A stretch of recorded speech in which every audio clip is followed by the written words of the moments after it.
कविता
बाट चाहि थाए আজি এই কাইসির গাঁর গঙ্গাধর সাহিত্য পরিষদ কাইসির তরফরু আয়োজিত সভাপতি গঙ্গাধর বেহেরেঙ্কর জয়ন্তী সমারোহর সভাপতি শ্রীযুক্ত অগ্রজ গান্ধী মহোদয় আজি এই জয়ন্তী সমারোহরে মুখ্য অতিথি ভাবে উপস্থিত রহি আমକୁ উৎসাহিত କରୁଥିବା ମୋର ପୂଜ୍ୟ ଅଗ୍ରଜ ଶ୍ରୀଯୁକ୍ତ ମହେନ୍ଦ୍ର କୁମାର ବେହେର ମହୋଦୟ ଆଜି ସୁଦୂର ତରଭା ଅଞ୍ଚଳରୁ ଆସିଥିବା ସମ୍ମାନିତ ଅତିଥି ଯେ ଜଣେ ପ୍ରଖ୍ୟାତ କବି ଶ୍ରୀଯୁକ୍ତ ବନବାସ ବେହେର ମହୋଦୟ আজি এই কাইসির গ্রামে জয়ন্তী সমারোহ উদ্যোক্তা গঙ্গাধর প্রেমী শ্রীযুক্ত সত্যপাত্র মহোদয় এবং বিশেষ আকর্ষণ শ্রীমতী নুরাবতী সাহু মহোদয় এবং সুদ্রমণ পণ্ডা সুষমা বেহরা মহোদয় এবং গণমাধ্যমর প্রতিনিধি মানে তথা গঙ্গাধর সাহিত্য কৃতির অমৃত নির্ঝরু বুন্দাଏ চুলে পিবা মানে উপস্থিত থিবা সমস্ত গঙ্গাধর প্রেমী সুধী সজ্জন মণ্ডলী আজি এই অকিঞ্চন পাই সৌভাগ্যর দিবস পুলকিত হবার দিবস তল্লীন হবার দিবস কারণ যে গাঁ মাটিরে দিনে মু পাঠ পড়ি আজ মনীষ হয়েছি যে গাঁ মাটির আশিষ স্নেহ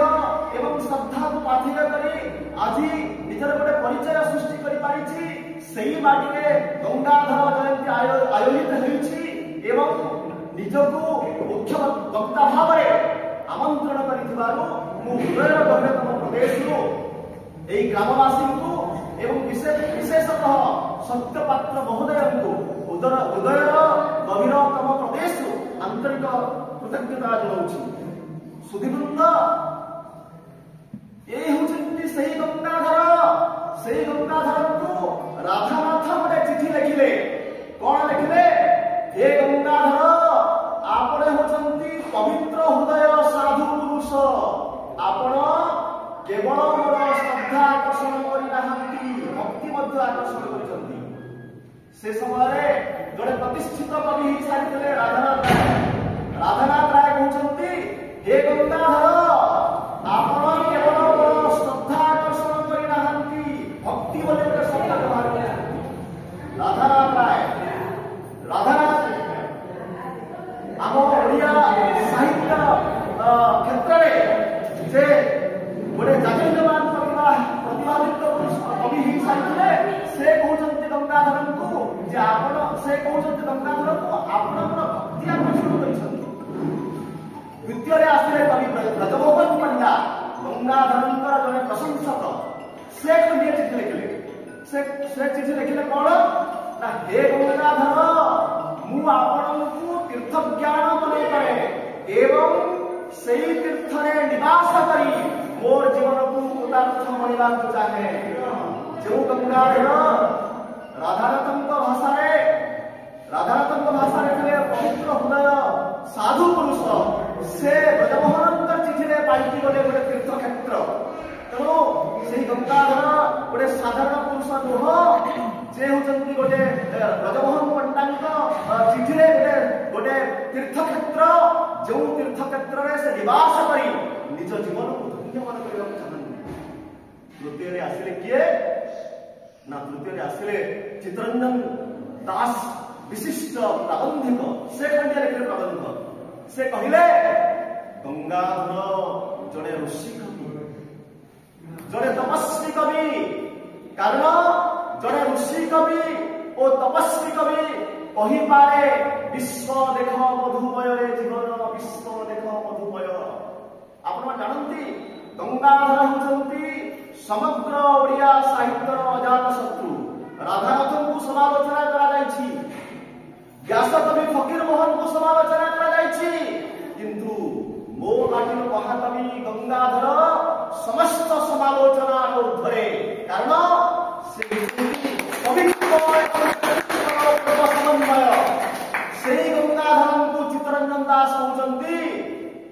गंगाधर जड़े ऋषि कवि, गंगाधर जड़े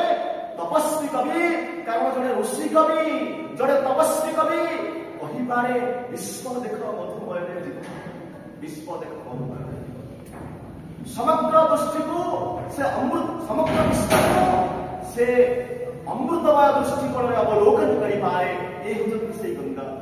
आप मन पकांतु से विश्व रूप दर्शन जग अर्जुन चाहते विश्व रूप दर्शन करेंगे एवं कृष्ण विश्व रूप देखा कहते अर्जुन तू चर्म चक्षु विश्व रूप देखी पार ना मुझे दिव्य चक्षु प्रदान करुँच। कृष्ण जिते अर्जुन को दिव्य चक्षु प्रदान कले, दिव्य चक्षु प्राप्त है अर्जुन भगवान राजराजेश्वर जगदीश्वर अकृतकर्ता अमृतवंता चिन्मय घन अशरण शरण विश्व नियंता विश्व रूप देखुंती। ठीक सहीपरी दिव्य चक्षु हूँ से ज्ञान चक्षु एवं ज्ञान चक्षु प्राप्त होते वो माटीर महाकवि गंगाधर मेघे से कहींपारे विश्व देख मधुमय जीवन, विश्व देख मधुमय जीवन। केवल जड़े तपस्वी कवि आत्म साक्षात करें, केवल जड़े ऋषि कवि कहींपारे विश्व हूँ अमृतमय। कहीं साधारण दृष्टि विश्व तो अमृतमय लगे ना,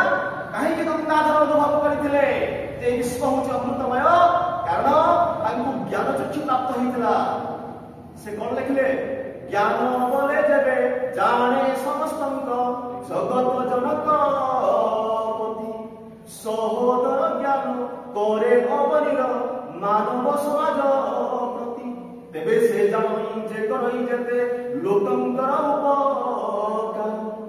विश्वपतिंकर विश्व दुहे अटे सेते योग्य कुमार। एणु ये गंगाधर होचंती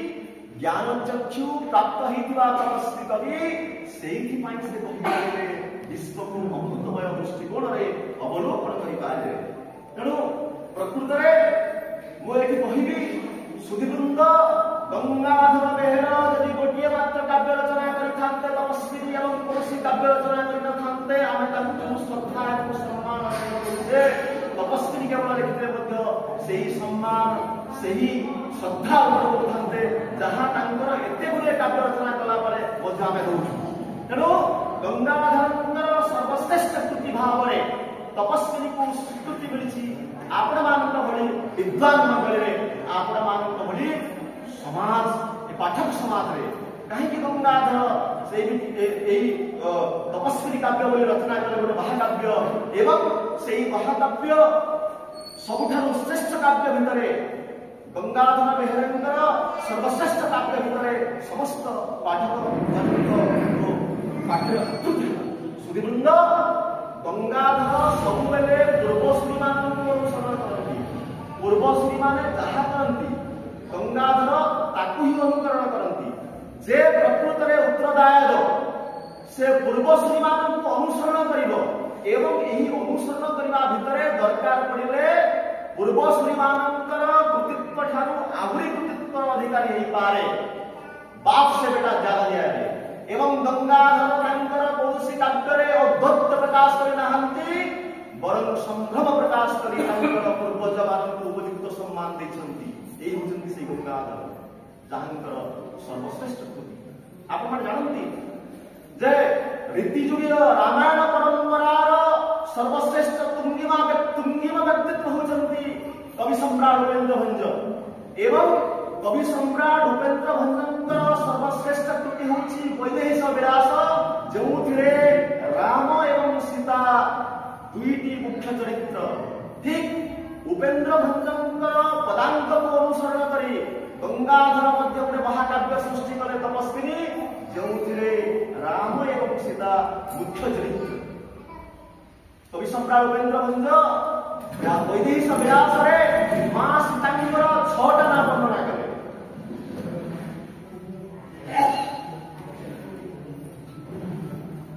बुझिब पुणी सहजे बहे षड़ नाम सेजे वैदेही मैथिली जानकी पार्थिवी योजन गंधा सीता रे। केवल 6टा वर्णना नुह भगवान रामंकर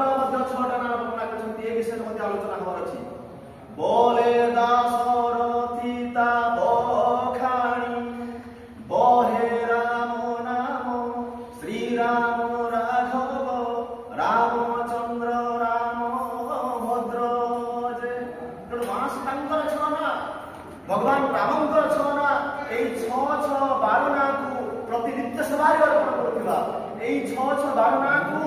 ଜପ କରୁଥିବା ପ୍ରତିଦିନ ଜପ କରୁଥିବା କବି ସମ୍ରାଟ ଉପେନ୍ଦ୍ର ଭଞ୍ଜ ଏତେ ବଡ଼ ରାମାୟଣ ରଚନା ଅଧିକାରୀ ହେଇପାରିବେ। ଯେତେବେଳେ କବି ସମ୍ରାଟ ଉପେନ୍ଦ୍ର ଭଞ୍ଜଙ୍କୁ ପଚରାଗଲା ଆପଣ ଏତେ ବଡ଼ ରାମାୟଣ ରଚନା କଲେ କେମିତି? ହୀରମଦ ଉପଇନ୍ଦ୍ର ମୋର ନାମ ବାର ବାର ସେବା ନାହିଁ ସୀତାରାମ ବିଚିତ୍ର କବିଙ୍କ ମାର୍ଗେ ପ୍ରସରିଲା ବିରଚିଲି ରାମାୟଣ ଏବ ବଡ଼ ସିଦ୍ଧି। ଏଣୁ କବି ସମ୍ରାଟ ଉପେନ୍ଦ୍ର ଭଞ୍ଜଙ୍କର ସେଇ ପଦାଙ୍କକୁ ଅନୁସରଣ କରି ଗଙ୍ଗାଧର ମେହେର ସୃଷ୍ଟି କଲେ ତାଙ୍କର ତପସ୍ୱିନୀ। ଯୋଉ ତପସ୍ୱିନୀ ଶ୍ରେଷ୍ଠତ୍ୱର ମର୍ଯ୍ୟାଦା ଆପଣମାନଙ୍କ ସାମ୍ନାରେ ହାସଲ କରିଛି। କଣ ଥିଲା ସେ ତପସ୍ୱିନୀର ସେଇ ଯୋଉ ଚରିତ୍ର ଗୁଡ଼ିକ ଜଳ ଚରିତ୍ର ଏବଂ ଚେତନ ଚରିତ୍ର, ସେଇ ଜଳ ଚରିତ୍ର ଏବଂ ଚେତନ ଚରିତ୍ର ଉଭୟ ଆମମାନଙ୍କ ପାଇଁ ଗୋଟେ ଗୋଟେ ପ୍ରତିଭାଦୀପ୍ତ ଚରିତ୍ର ହିଁ ଆମ ସାମ୍ନାରେ ପ୍ରବେଶ କରି ଆମ ସାମ୍ନାରେ ପ୍ରତିଷ୍ଠିତ ହେଇଛନ୍ତି। ତେଣୁ ଆଜି ମୁଁ ଯେହେତୁ ସମୟ କମ୍ ଆମ ପାଖରେ, ତେଣୁ ମୁଁ ମୋର ବକ୍ତବ୍ୟକୁ ସଂକ୍ଷିପ୍ତ କରିବି। ତେଣୁ ମୁଁ ତପସ୍ୱୀରେ ମା ସୀତାଙ୍କ ଚରିତ୍ରରେ ପ୍ରଯୋଜିତ ହେଉଥିବା ଶବ୍ଦ ସହନଶୀଳତା, ତପସ୍ୟା ଏବଂ ପାତିବ୍ରତ୍ୟ, এই তিনোটি শব্দ যদি সময় হব কিভাবে ভাবে সেই তিনোটি শব্দକୁ ଆମେ ସୀତା ଚରିତ୍ର ଭିତରେ ଅବଲୋକନ କରୁଛୁ, ସୀତା ଚରିତ୍ର ଭିତରେ ସଂଦର୍ଶନ କରୁଛୁ। ସେଇ ଯୋଉ ସହନଶୀଳତା, ତପସ୍ୟା ଏବଂ ପାତିବ୍ରତ୍ୟ, এই তিনোটি শব্দ, এই তিনোটি সেই ଯୋଉ ଶବ୍ଦର ମାର୍ମିକ ଅଭିବ୍ୟକ୍ତି ସୀତା ଚରିତ୍ରରେ ଆମେ ଅବଲୋକନ କରୁଛୁ, ସଂଦର୍ଶନ କରୁଛୁ, সেই ବିଷୟରେ କହିବି। ତେବେ ପ୍ରଥମେ ଆସନ୍ତୁ ସହନଶୀଳତା। মা সীতা সহনশীলতার মূর্তিমন্ত প্রতীকা। জনে আমি যদি তপস্বিনী কাব্য পড়িবা আমি যদি সহনশীলতার সেই শিক্ষাকে যদি গ্রহণ ন করিবা, সহনশীলতার সেই যে দুর্বল্য, সেই যে দুর্ভেদ্য গুণ রয়েছে, মহান গুণ রয়েছে, যে সহনশীলতার আদর্শ রয়েছে, সেই আদর্শকে নিজ জীবনে যদি পাথর ন করিবা তাহলে তপস্বিনী পাঠি আমার ভাব পড়ে। ତେଣୁ ମା ସୀତାଙ୍କର ସର୍ବଶ୍ରେଷ୍ଠ ଗୁଣ ହେଉଛି ସହନଶୀଳତା। କିଭଳି ଭାବରେ ସେହି ସହନଶୀଳତା ପ୍ରତିପାଦିତ ହେଇଛି ଆପଣମାନେ ଶୁଣନ୍ତୁ। ଯେ ପ୍ରଥମ ଅଧ୍ୟାୟ ଆପଣମାନେ କହୁଛନ୍ତି ତପସ୍ୱିନୀ କାବ୍ୟ କଣ ହେଇଛି?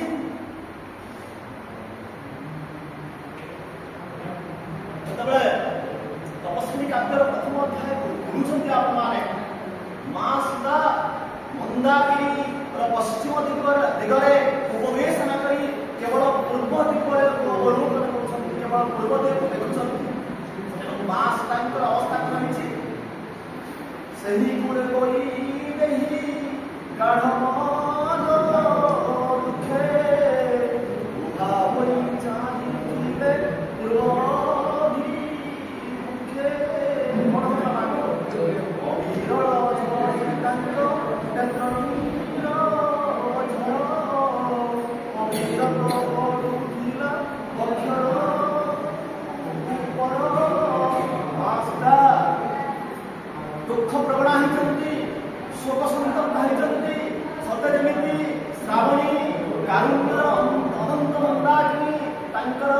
ଚକ୍ଷୁ କୋଣରୁ ପ୍ରବାହିତ ହେଉଥିଲା ଏବଂ ତାଙ୍କର ବକ୍ଷକୁ ଆର୍ଦ୍ର କରିଥିଲା। ଏଭଳି ଏକ ଶୋକାତୁରା ଅବସ୍ଥାରେ ମା ଜାନକୀ ଜାହ୍ନବୀ କୂଳରେ ଉପସ୍ଥିତ। ଗଙ୍ଗାଧର ଦେଖୁଛନ୍ତି ଯେ ସେଥିପାଇଁ ଗଙ୍ଗାଧରଙ୍କର ମନ ମଧ୍ୟ ଉଦ୍ବେଳିତ ହେଇଛି ଯେ ମା ସୀତା କେମିତି ଅଛନ୍ତି। ମୁଁ ବାଲ୍ମୀକି ଆଶ୍ରମକୁ ଯିବି। ବାଲ୍ମୀକି ଆଶ୍ରମ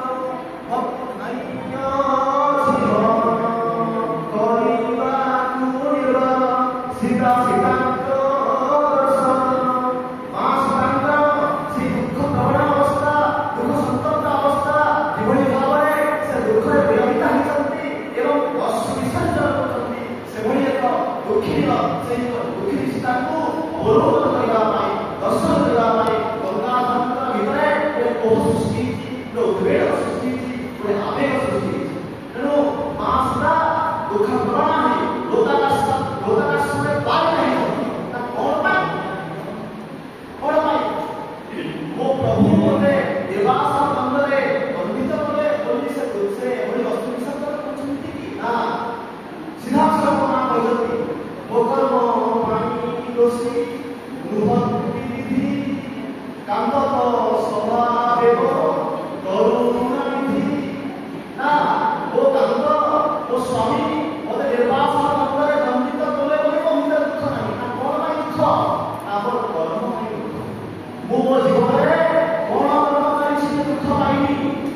କରୁଥିବା ସେଇ ମହାନ ବାର୍ତ୍ତା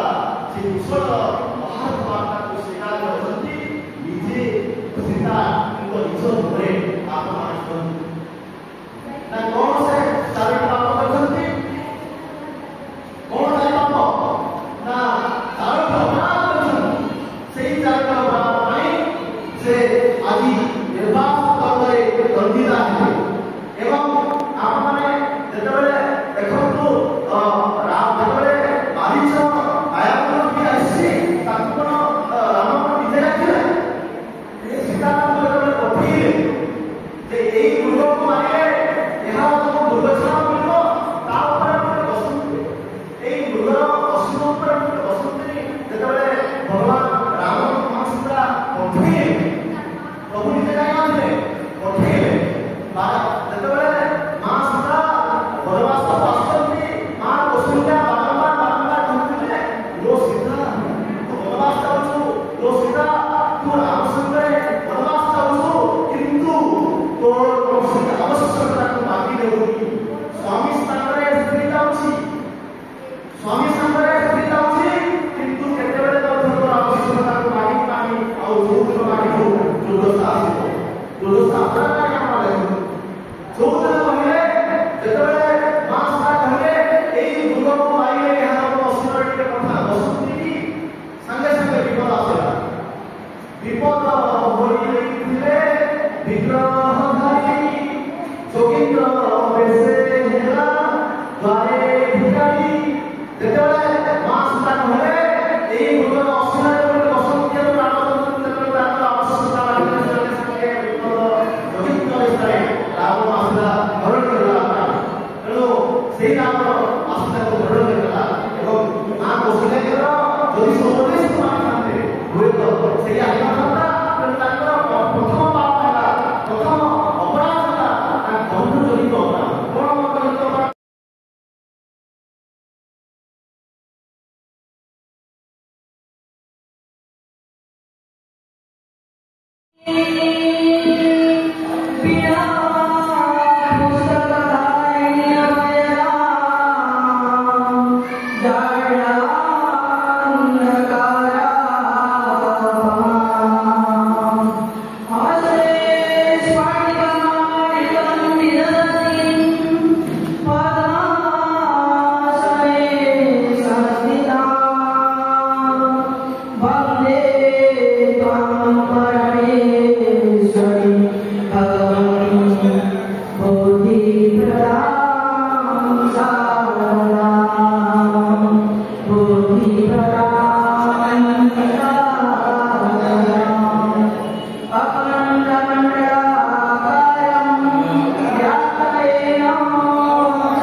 गोविदा वैभवती पारदा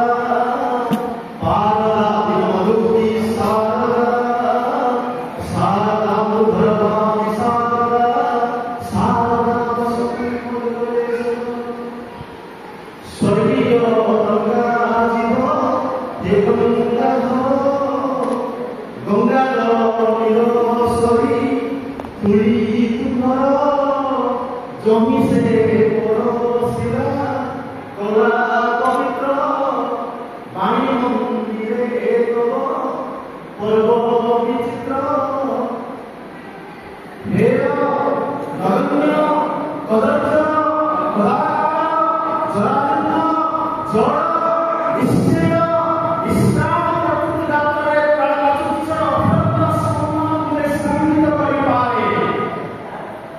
हला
गांधी महोदय आज जयंती समारोह मुख्य अतिथि भाव में उपस्थित रही आमको उत्साहित करुवा मोर पूज्य अग्रज श्रीयुक्त महेंद्र कुमार महोदय महेंद्र कुमार मेहर महोदय आज सुदूर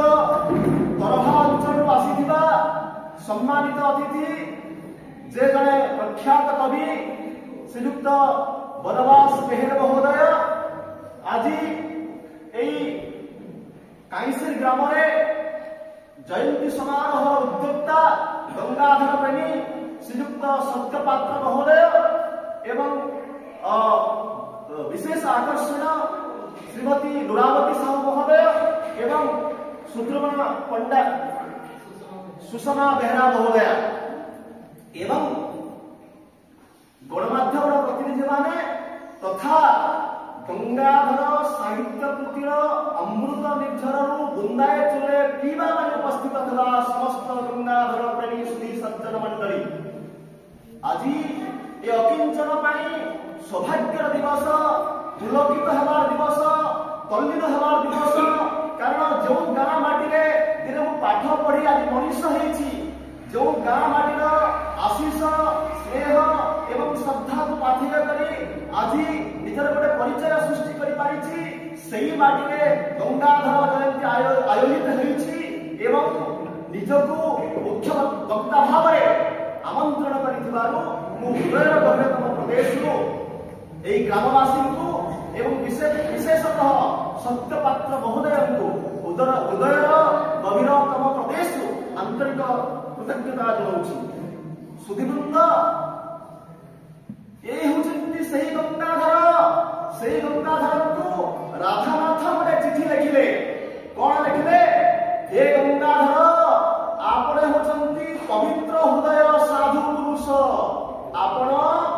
केवल मोर श्रद्धा आकर्षण करनाहांती भक्ति मध्य आकर्षण करछंती से समय जड़े प्रतिष्ठित कवि ही सारी राधानाथ राय कहते हे गंगाधर आपण केवल मोर श्रद्धा आकर्षण करनाहांती भक्ति बोले एक शब्द व्यवहार किया राधानाथ आम ओडिया साहित्य क्षेत्र में जे गोटे जागृतमान प्रतिभावित कवि ही सारी से कहते गंगाधर को जे आपण से कहते गंगाधर को आपण भक्ति आकर्षण कर द्वितीय आसले कवि ब्रजमोहन पंडा गंगाधर जड़े प्रशंसक से खंडिया चिठी लिखिले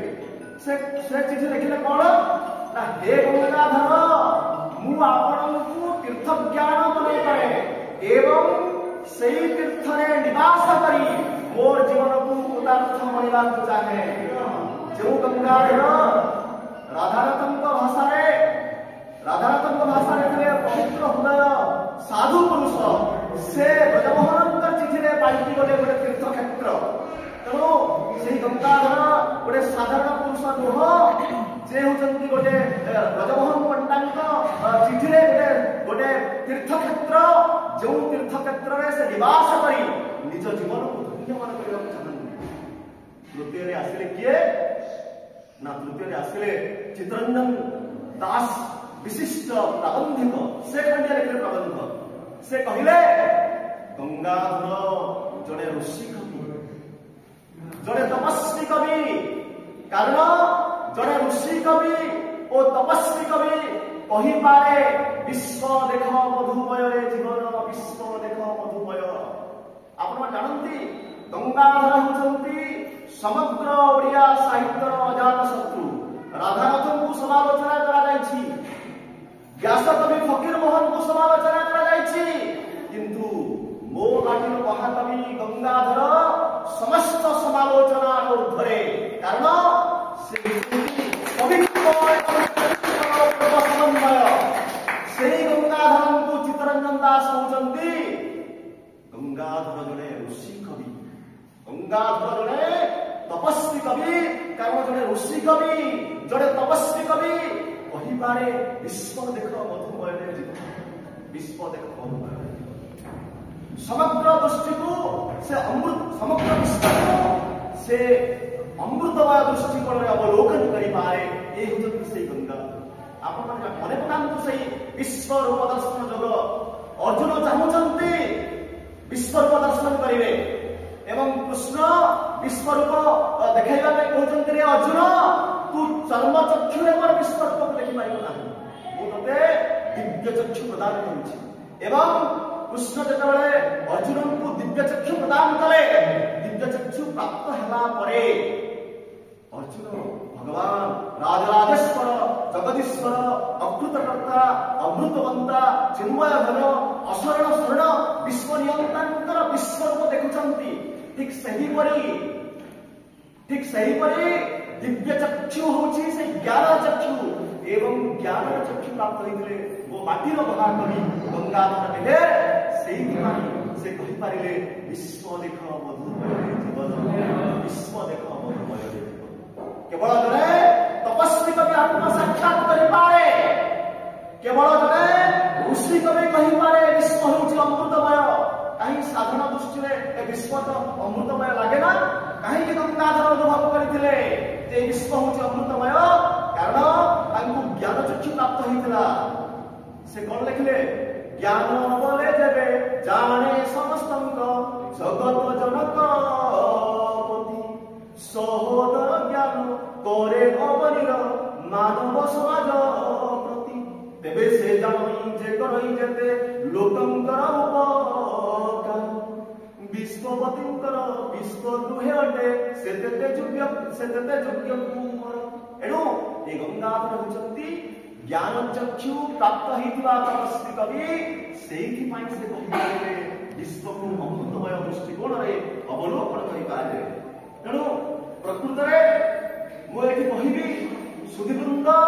गंगाधर बेहेरा यदि गोटिए मात्र काव्य रचना करिथान्ते तपस्वी एवं कोसी काव्य रचना करिथान्ते आमे ताकु श्रद्धा एवं सम्मान देबे केवल लिखिते से सम्मान से श्रद्धा था जहाँ एत गुड़े काव्य रचना कलापर आम दौर तेणु गंगाधर सर्वश्रेष्ठ कृति भाव में तपस्वी को स्वीकृति मिली आपण मान विद्वान मंडली आपण मान समाज पाठक समाज रे कहीं गंगाधर से तपस्वी काव्य बोली रचना कले गोटे महाकाव्य एवं से महाकाव्य सबुठारु श्रेष्ठ काव्य भितर गंगाधर बेहेरेंद्र सर्वश्रेष्ठ काव्य भितर समस्त पाठक पाठ्य सुधीवृंद गंगाधर सबुबले पूर्वश्री मान अनुसरण करती पूर्वश्री माने जहा करती गंगाधर ताकू ही अनुकरण करती जे प्रकृत में उत्तरदायक से पूर्वश्री मान अनुसरण करिवो एवं यही अनुसरण करने भितर दरकार पड़े पूर्वश्री मानकर कृतित्व ठारू आहुरी कृतित्व अधिकारी हो पारे बाप से बेटा ज्यादा दिया एवं गंगाधर कौशी काव्य अद्वैत प्रकाश करते बरं संभ्रम प्रकाश कर पूर्वज मान उपयुक्त सम्मान देते से गंगाधर जहाँ सर्वश्रेष्ठ कृति आप जानती जे रीतिजुगीय रामायण परंपरार सर्वश्रेष्ठ तुंगिमा व्यक्तित्व होती कवि सम्राट उपेन्द्र भंज एवं कवि सम्राट उपेन्द्र भंजर सर्वश्रेष्ठ कृति होची वैदेहीश विलास जो राम एवं सीता दुईटी मुख्य चरित्र ठीक उपेन्द्र भंजर पदांक को अनुसरण करी गंगाधर मध्य गोटे महाकाव्य सृष्टि कले तपस्विनी जो राम एवं सीता मुख्य चरित्र कवि सम्राट उपेन्द्र भंज वैदेहीश विलास मां सीता 6टा नाम वर्णना कले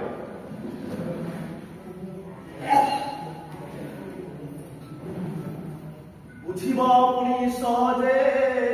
बहे सर नाम सेजे वैदेही मैथिली जानकी पार्थिवी योजन गंधा सीता जे केवल सीतांकर 6टा नाम वर्णना नुह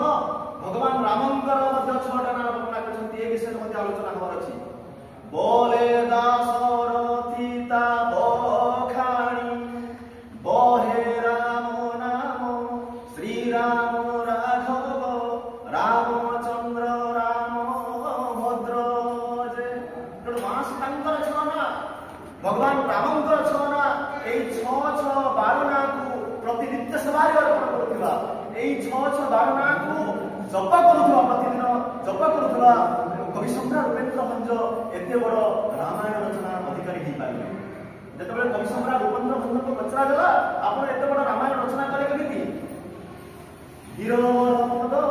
उपेन्द्र मोर नाम बार बार से बारे नाही सीता राम विचित्र कवि मार्गे प्रसरीला विरचिली रामायण एवं बड़ सिद्धि एणु कवि सम्राट उपेन्द्र भंजकर से पदांक को अनुसरण करी गंगाधर सृष्टि कले तपस्विनी जो तपस्विनी श्रेष्ठत्व मर्यादा आपण सामने हासिल करी कौन था तपस्विनी से जो चरित्र गुड़िक जड़ चरित्र एवं चेतना चरित्र से जड़ चरित्र एवं चेतना चरित्र उभय आम गोटे गोटे प्रतिभादीप्त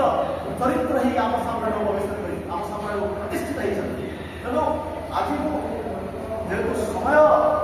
कम आम पाखे तेणु मोर वक्तव्य को संक्षिप्त करी तेणु तपस्वी मां सीता चरित्र प्रयोजित शब्द समनशीलता तपस्या एवं पातिव्रत्य यही 3टी शब्द जब समय हम कि भाव में से 3टी शब्द को आम सीता चरित्र भितर अवलोकन करूँ सीता चरित्र भितर संदर्शन करूँ से जो सहनशीलता तपस्या एवं पातिव्रत्य यही 3टी शब्द यही 3टी से जो शब्द मार्मिक अभिव्यक्ति सीता चरित्र में आम अवलोकन करूँ संदर्शन करूँ से विषय कहबी तेज प्रथम आसतु सहनशीलता मां सीता सहनशीलतार मूर्तिमंत प्रतीका जड़े आम जदि तपस्वी काव्य पढ़ा आम जदि सहनशीलता से शिक्षा को जदि ग्रहण न करवा सहनशीलता जो द्रवल्य से जो द्रवेद्य गुण रही महागुण रही जो सहनशीलता आदर्श रही से आदर्श को निज जीवन पात्र न करवा तपस्वी पाठी भाव कौन तेणु माँ सीतांकर सर्वश्रेष्ठ गुण हूँ सहनशीलता किभली भाव में से सहनशीलता प्रतिपादन होती आप शुणु जे प्रथम अध्याय आप तपस्वी काव्य कौन होती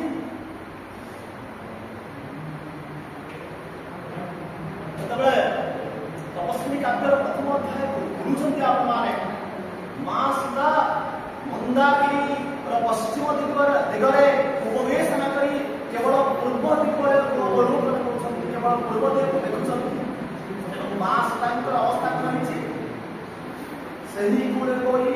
नहीं गाढ़ दुखे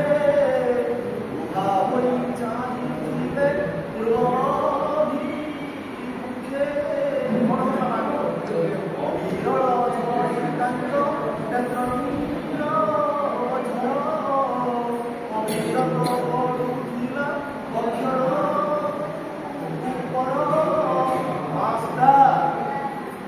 दुख प्रवणा होती शोक संतप्त होती सतमी श्रावणी कारुण्य अनंत मंदाकिनी चक्षु कोण प्रवाहित होता एवं वक्ष को आद्र कर एक शोकातुरा अवस्था माँ जानकी जाह्नवी कूल उपस्थित गंगाधर देखुंत से गंगाधर मन मध्य उद्वेलित होती माँ सीता केमिति अच्छे मु वाल्मीकि आश्रम को जीवी वाल्मीकि आश्रम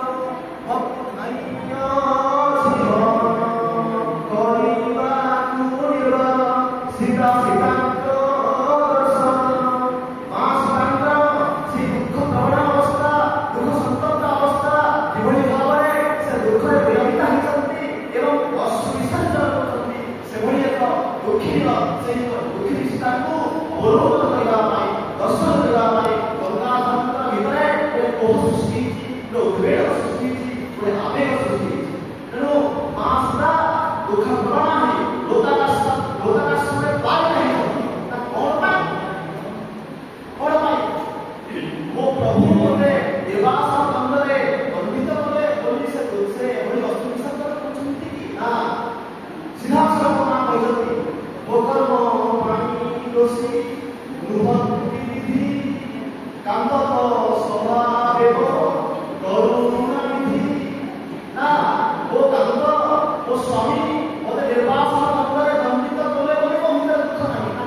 तो सीता